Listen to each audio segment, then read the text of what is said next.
ధర్నా చేస్తుంది, కదం దొక్కుతుంది, కదులుతుంది. నీ ప్రభుత్వాన్ని కూకటి వేళ్లతో పెగిలించేదాకా వదిలిపెట్టమనే మాట కూడా విజ్ఞప్తి చేస్తా ఉన్నా. ఇంకొక మాట నేను అడుగుతా ఉన్నా, మిమ్మల్ని ఆలోచించమని కోరుతున్నా. ఎవని కోసం?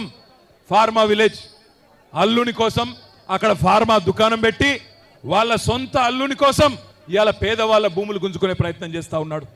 ఈ ముఖ్యమంత్రి పేదోళ్ళ కోసం పనిచేస్తలేడు.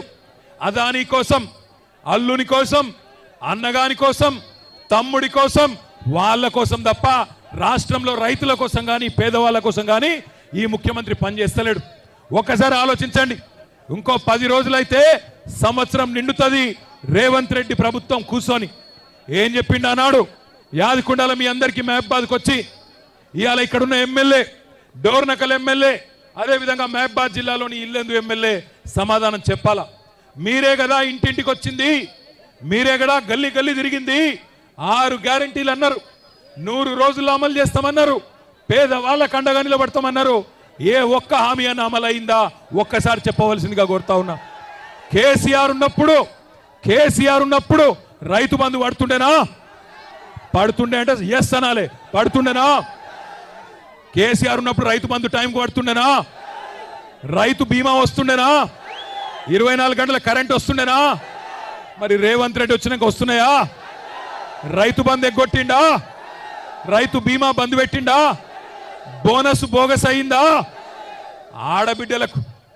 ఆడబిడ్డలకు చెప్పిండు కదా నెలకు 2500 ఇస్తానని, వచ్చినాయా? మహాలక్ష్మి అన్నాడు, మహారాష్ట్రలో కూడా తన్నులు తిన్నాడు. మహారాష్ట్ర పోయిండు, అక్కడ ఆడబిడ్డలు కూడా బుద్ధి చెప్పిరు. వీడు పచ్చి లంగా తెలంగాణలో ఆడబిడ్డలను మోసం చేసిండు, మమ్మల మోసం చేసేందుకు వచ్చిండని చెప్పి మహారాష్ట్రలో ఉన్న ఆడబిడ్డలు చైతన్యం ప్రదర్శించిండ్రు, కాంగ్రెస్ పార్టీని తన్ని ఎలగొట్టిండ్రు. నేను మిమ్మల్ని కోరేది ఒకటే, మానుకోటలో ఇక్కడికి వస్తుంటే కొంతమంది ఎమ్మెల్యేలు వాళ్ళు కూడా గిరిజన బిడ్డలే. కొంతమంది ఎమ్మెల్యేలు అంటున్నారు రాళ్లతో కొడతారట, నేను వస్తే రాళ్లతో కొడతారట.